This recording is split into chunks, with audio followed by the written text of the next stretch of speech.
Hello, everyone. News from Ukraine continue to be bad. I'm sorry to say, I wish I had something good to report, but there isn't much, really. So, one of the major points of concern, one of the major stories today is China's aid to Russia. Uh, Earlier this week, I mentioned Secretary Yellen's conversation with China and her attempt to basically let China know that, the civilized world is unhappy about its collaboration with Russia. But as I mentioned at the time, any such statement should be supported by a statement of consequences. How would it be harmful to China if it continues to cooperate with Russia? And so far, it's not. China gets to expand its military production and gets to make some money off of Russia. Russia gets what it wants: more weapons, more supplies, more military components uh, to continue invading Ukraine. For both of them, it is a win-win situation.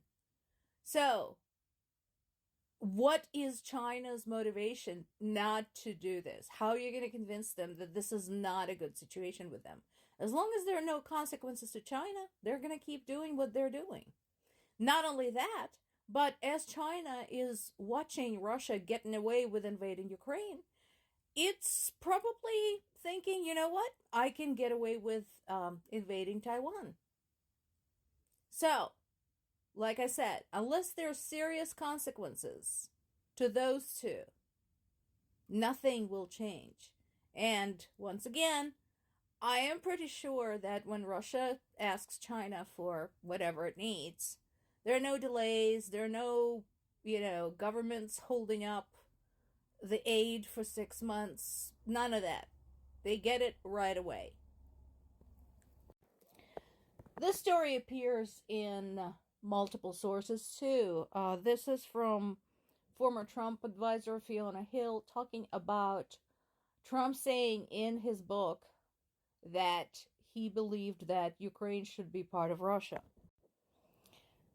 Trump, as the kind of man he is, clearly did not know and does not know the history of Ukraine and Russia, and was convinced that Russia's invasion of Ukraine was lawful and they were merely retaking their own territory. So, again, this brings a huge concern for Ukraine in the light of upcoming US elections. Americans have already survived 4 years of Trump once, so it may not seem as horrible to them. But for Ukraine, it will be detrimental because I have no doubt in my mind that he will follow up on his promise to discontinue all aid to Ukraine and possibly pull out of NATO. So, this story is on Associated Press website about some Russian soldiers who are doing everything they can to avoid the draft, to avoid going to the Ukrainian front, as much as Ukraine is struggling. But the losses for the Russian army have been real, very real. And so my question again to the Russian soldiers is, have you ever considered not doing anything at all? Lay down your weapons, go home. Or lay down your weapons and go to Ukraine. We already know that whatever happens to you, you'll be much safer in Ukrainian custody than you will ever be anywhere in Russia. So, if you don't want to get killed at the Ukrainian front, there is an option. Of course, there is the big meeting, coming up with the Nordic states, Baltic states, Again, talking about Ukraine, because to them, this is front row events. This is up close and personal. And not surprisingly, Putin mocked this and already said that no matter what they come up with, he will not follow any plan for peace unless, it's my way or the highway. That does not surprise me. His answer does not surprise me. But again, my question continues to be to the governments of Ukraine's allies. What are you going to do about it? The only way to make him leave Ukraine alone is by brute force. And that brute force needs to come in the shape of ammunition, supplies, weapons, fuel. That's the plain truth. And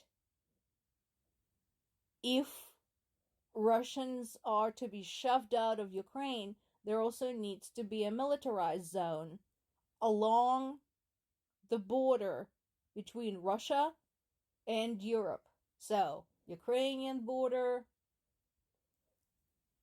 Belarusian border, Baltic border, all of those need to be armed to the teeth so that a mouse could not sneak from Russia into any other country. We already know that Finland is doing something like that. It's closed its border permanently. So it can be done. Belarusians, of course, are traitors. So their border with Poland needs to be beefed up. And again, the effort needs to be to push Russia out of Ukraine. This is from Kyiv Independent, which is a Ukrainian source. And yes, Ukrainian military is confirming the same thing that everybody is reporting on. The situation is dire because Ukrainian troops are outgunned and outmanned.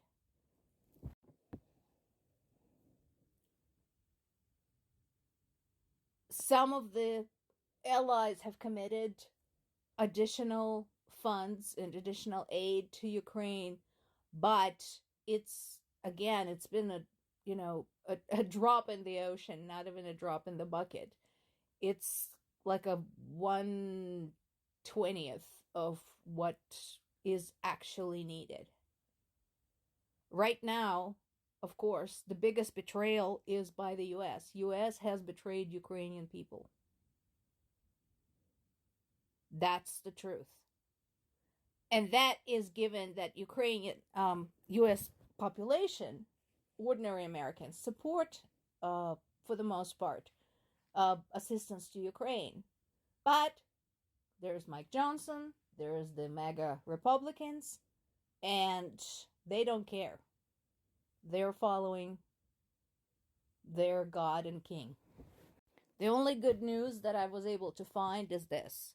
So the Netherlands allocated additional funds for Ukraine, and so some of it is for the war effort and some of it for restoration effort, rebuilding, etc., etc. Obviously, President Zelensky issued a huge statement of gratitude. And again, I think Netherlands understands it's a small country. It has a long and sordid history of war with its neighbors. Some of it started, some of it was started against it. So I think they get it. But again, there is no one in the European Union that individually compares budget-wise to the US. So either EU needs to collectively make a resolution to support Ukraine without involving US, or US needs to step up.